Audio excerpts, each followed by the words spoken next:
Have we met at OCRWC or anything before? Have we spoken before?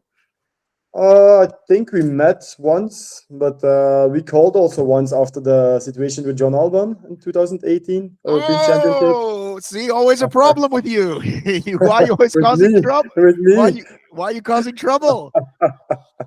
I'm just the one who doesn't want problem. Always want to simplify the things. Oh my God. So What a weekend. is that the problem that we have with these federated championships? Too complicated? Yes. Yes, I was thinking a lot about it, and they should have like five fundamental basic things, rules at the obstacles, and not like a rule above a rule above a rule. So that's a difficult thing for the marshal, for the athletes, and after the race for the athletes also. So it's not so fun. So, did you see what we did with Yessi already? Did you see what we put up? I saw the short video. I saw the short video. You looked at the video and the marshal saying things and yes, going back and forth. Yeah. So you were in the on the obstacle when he was, right? I was arriving. I was 15 seconds behind him, I think. Yes. So you kind of saw that happen as like in periphery, or did It you? was, it's difficult to say because I was listening. I always listen to the marshal. He was shouting, "Go on the platform." So I look at the disc and I went on the platform. I saw yes to do a movement like backwards, but I was really focusing on my technique because I only use two holds in this obstacle. It's the last UFO and the first ball, and then I jump to the bell. So it's like 2 seconds or 3 seconds on the obstacle max. And if you So don't focus, you miss your own obstacles. Yeah. so you finished the race. You crossed the line third. Yeah, exactly. And did your friends tell you like he did the obstacle wrong? Take me through what happened from your side of it. So yes, basically two people who followed me for the motor course told me he did a fault. That people recorded it, and also the marshal. I'm gonna tell this. So that the marshal were already aware of it, so they were talking about it, but they didn't told me about it. So I didn't saw the situation at the moment itself. I was already happy for my third position, unexpectedly. And afterwards, when the people start coming, more people were saying, yeah, there was an error, there was a fault, and things were done not correctly. So I didn't knew exactly what happened. After that, we went into the building or towards the building and into the building of the head marshal, and we had a conversation there. But I wasn't still very clear. I didn't see any video. I wasn't still very clear about what happened at the moment itself. So you went into this office with the marshals. So was it you and Yessi? Yeah. We're both in there. Yeah. We were not both together there, but we were first both in the same building. Yes. Okay. And tell us what happened from there when you went in there. Oh, so such a long time ago already. Well, let me see. What I was told was that they said to you, "Would you like to protest?" And you said, "Yes, I would like to protest." I is that didn't what? say the first time. No, I didn't say the first time, but you have a time cap that you can protest for such things. So the first time, from what I was thinking, it was like he started the obstacle and still, so like you see the first time in the video, he put his leg back and he continued. But he did it like twice. And okay, he didn't touch the ground, but there is a rule again, but it's a good rule. You are not allowed to do a backwards movement. Always keep forward motion on the obstacle. And this rule is necessary. You can't hold a lane for yourself. You can't hold a marshal for yourself. So that's my second decision. I said, yes, there is a big mistake made. And then I appeal my protest. So to just remind people who may have not seen the first part. So from what we've seen on the video, he begins his forward motion. Yeah, he jumps into with the rope. He jumps. Yeah, he skipped the platform. In this case, was this disc. See, Yeah. he called it a platform, and I don't think I wouldn't call it a platform either. But he skips this step that you're supposed to do. A marshal says, "I don't know what she's saying, but it looks like pointing for him to go back." Yes. So he goes back, touches both feet on the disc, swings forward again. She says, no, no, no. He goes all the way back. And that's where the camera, I can't see anymore. But according to him, he started it all the way back. Now he's back to the beginning. Standing, yeah. I saw a second video. So from where you're sitting, if it had happened to you and a marshal told you to go back and you know that you're not supposed to go back, what should he have done differently? What could he have done differently? For the first thing to say, I don't start an obstacle in a bad way. It's way further than that. I go look into the obstacles. I read the rule book a few times to be 100% sure, and I ask questions before the race. So it's difficult to say. I never started an obstacle wrong. Never. In the 10 years, I've never had a penalty to start an obstacle in the wrong way. So that's a decision and an error from the athlete's point. You need to be in a correct way on the obstacle. Even there are 50 different ways to go on an obstacle on a course. It's very nasty, I know, but you need to do it right. So you felt, especially, go ahead, what? Especially when I was looking in the morning, I saw so many athletes losing their band because they didn't listen, they didn't know the rule. And then, they have to be correct against everyone, not only against the age groupers and the elites. Right. Because, yes, I have a big name, but another athlete also, if I had did it wrong, also I take my responsibility and I take my penalty afterwards. So you felt it was necessary to protest because you and other athletes take the time to read the rules and get it right. That's sort of what you're saying. Yes. But not against Jesse. The problem against the system, too much rules, but you need to know your rules. That's the point one. You need to know your rules and you need to know how to tackle an obstacle.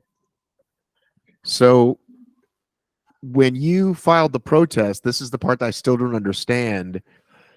Apparently their answer was you did the protest wrong, but then they put you both on second place anyway. This is the part I don't understand. Not at all. And that is a situation that I'm still not understanding myself. So actually, you have a marshal. The marshal can make errors. You have a head marshal. And the head marshal has approved it. When you saw in the listing, I have still screenshots from it. He was placed in 9th position for the 90-second penalty he got. After that, I went away because I had only a little time to get home, to wash myself, to go eat, and to come back for the ceremony. After that, on my way home, I get a call from one of my teammates where I ran with on Sunday on the team race. And he said, there is a second protest against my protest. So wait a minute. So he was penalized and given 9th place. You were in 2nd. I was 2nd, exactly. Okay, and who was 3rd then? The 4th athlete. It just moved up like it happened on Sunday also. I was curious. I didn't look. I didn't know who his name was. So it's Stain. It's Stain from his team. So that is actually the story, mesmerizing part of the story. If another athlete from another country, from another team, was in 4th position, he would for sure also have made a protest. But if you are in 4th position, going to protest against your own teammate in 2nd position to get your podium? I mean, right. It's kind I of, understand what you're saying, but it's in the land of speculation. but I talked with a lot of athletes, and they were also like this. Yes, I would have taken my third place. If I was penalized in my second position, then it was like that. I have also lose a place one time, so it's Okay, so you get a phone call Mhm. that there was a protest against your protest.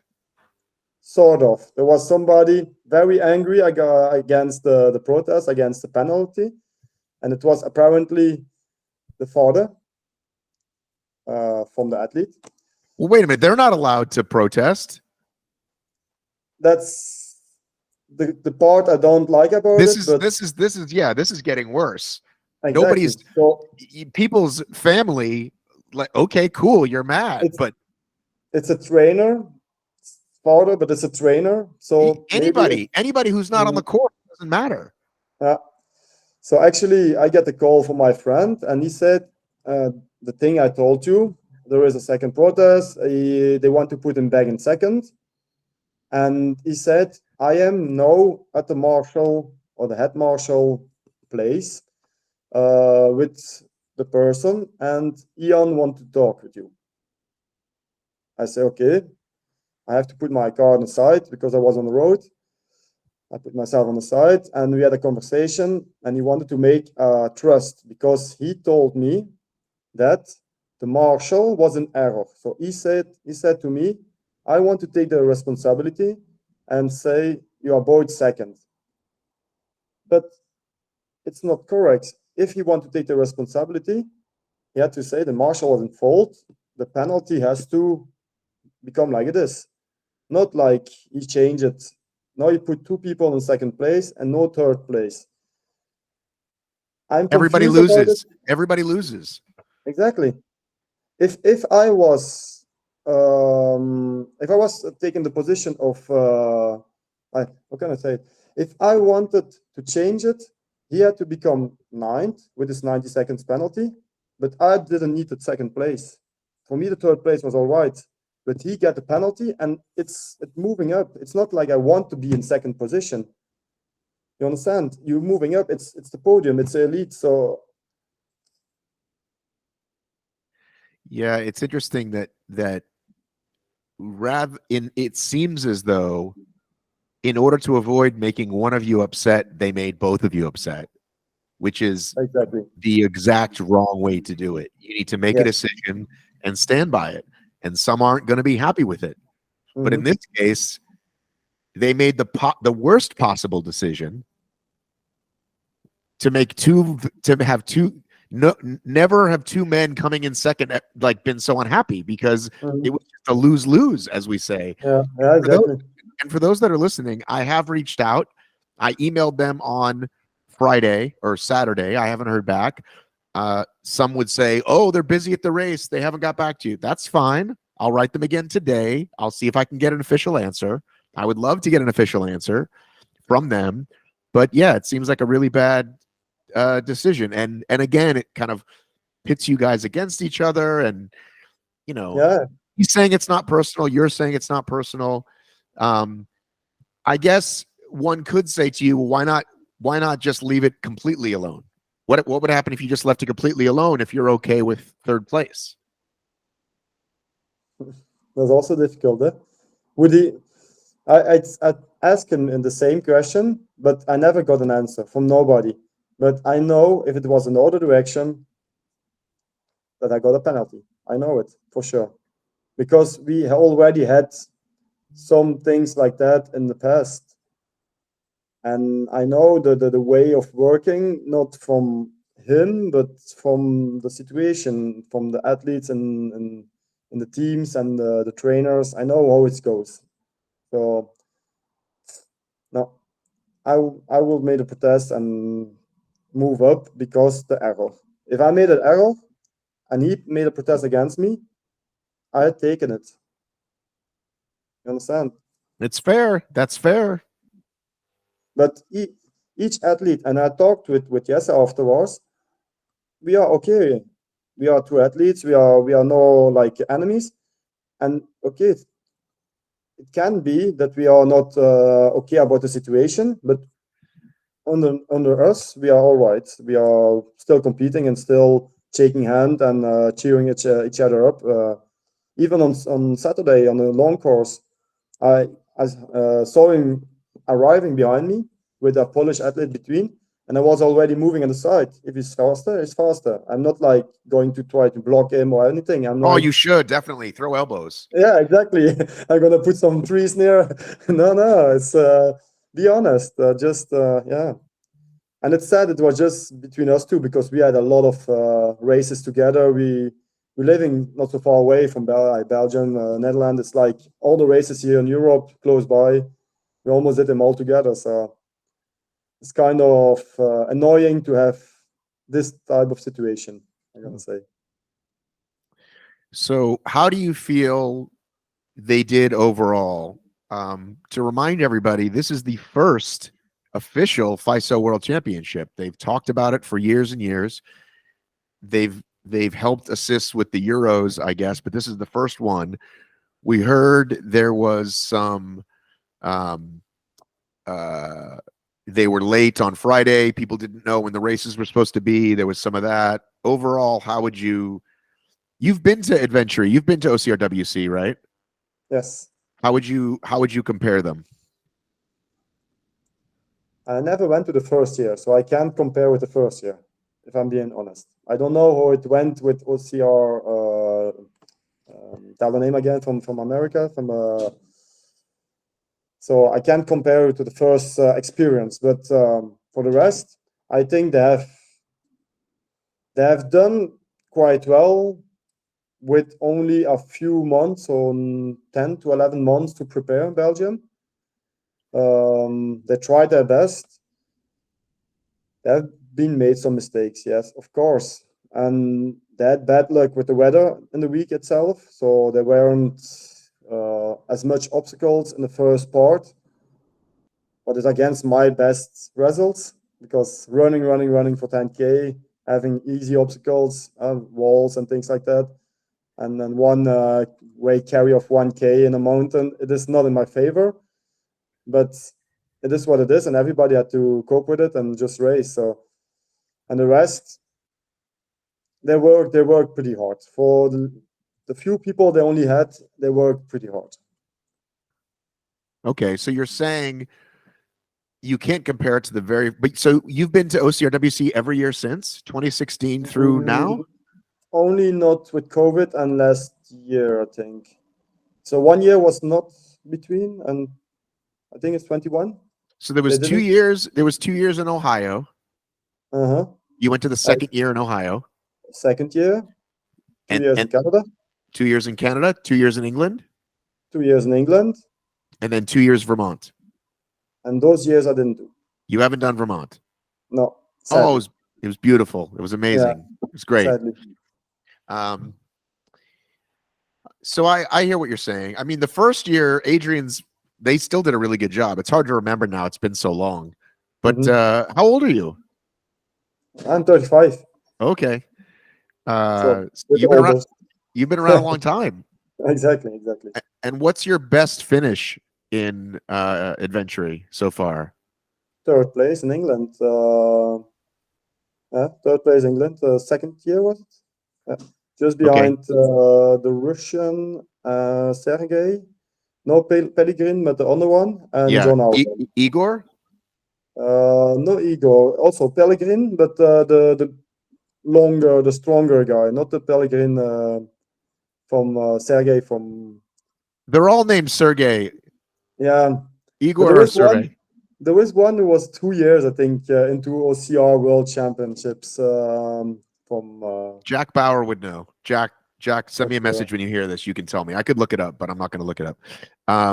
And that's 3K or 15K that you finished third? 15K. I never did 3K until. When did I start with 3K? I think with the European Championship from FISO in Italy. That was the first time. So this was your best 3K finish? Yeah. I was surprised. Exactly. I never thought I was going to match up with those guys, especially because it's difficult to say. I don't train obstacles. I just don't train them. Well, you're and wearing a fly. High Rocks. For those that are listening, he's wearing a High Yeah, Rocks tank top. it's So the first it's the first thing that I could grab, except for my work thing. But I wear it a lot. It's a good material, and I did a Rock, so I didn't just bought it for nothing. are you doing more High Rocks? Do you want to see, as a lot of OCR athletes, getting into the hybrid side? It's a nice thing to mix up, but it's difficult in a long OCR season to find the right moment to train for high rocks, and especially to have good results with high rocks, because it's not the same on OCR. You have to run a lot more with OCR and do a lot less power muscle training, because the weight holds your back and holds you back, etc., etc. What do you do? Do you when you're not running around doing obstacles You mean for training? What for for training I do? for job? Ah, for job in the metal factory. So I work for Evapco America, but in Belgium. We have like industrial cooling systems. It's like ventilators with water cooling system underneath.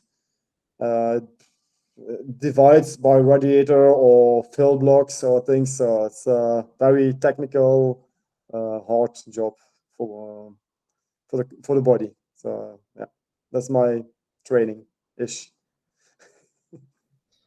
So, um, did they say what they might do moving forward to make rules clearer or to have less issues? Because I don't think Adrian's really had these kinds of issues, and Adrian has a lot of obstacles too. Sorry, adventure.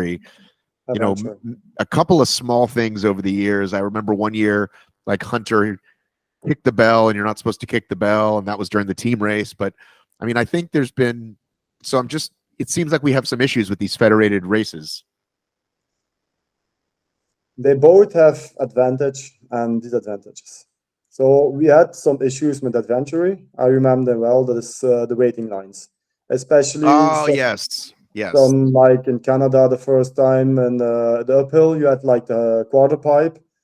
I was lucky, and again it is because I looked up the map. I ran up the course. I always do like a warm up in the first K of two up and back to know what I can expect, and I saw that as a big issue. So I knew it. I had to sprint at that time, and it was a good technique. I sprinted out and arrived with nobody in front, only with John and Ryan in front. So it was like, okay, that's a good thing. But a lot of people get a struggle there, so they had to catch up and lose time. So waiting lines is a problem with multiple try with one wristband. Yes. I prefer that system. I prefer that system because I'm somebody who support like you have to do the obstacle. But the three wristband also have a nice trick that I kind of like. Is you can take risks, but if you fail, you have a penalty. And I don't want to say no. Yes, it took a risk, but some people did in the past, and I don't going to bash names and then say this one or this one, but I saw videos about people starting obstacles and trying the official not to let it see and continue the obstacle in a fast way, and it's kind of cheating. So make the obstacles that way that you can do it, and I think the three wristband system is very, very good. So for example, I'm gonna say, for example, no touching the ground. That's a clear thing. Take the first hold everywhere, the first hold, Always. always. Doesn't matter. If you have an obstacle coming from another country, it's no problem. But your obstacle has to be made like it's supposed to be, like the rest. The first hold, no platform, the height exactly at the good height for the shorter people and the higher people, and finish with a bell at that distance and that height. It's simple. So And you can skip in the middle, but you always have to touch the first. exactly. I think that's pretty clear. I think that's actually a really good rule. I think we solved it, Thibault. Yeah, but it is, and we had it one time, but then again we had like, oh, my obstacle is too high. We had a platform, another height, and that and that. They're gonna change it. no, sorry, if you want to put your obstacle at this race, make it this way that it is like the rules. Don't change the rule for an obstacle that is not complying with the rules. Yeah, because it's not, you don't have to rebuild the whole thing. You just have to add the platform if you need it. That's all you have to do. So I think that seems to solve the problem. I don't know why I never thought of it that way, but yeah, always touch the first thing, no going backwards, always start with the platform. Exactly. There Finish you with go. the bell and don't touch the ground and don't use the structure on the way. That's a normal thing. So Right. I hope so. Listen, people will always cheat. People will always cut corners, Mhm. but I think that's a pretty simple way to look at it. And think about it. The marshal is also uh, helped by it. It makes their job So easier. you need less obstacles officials, and it's easier for them to see it happening. So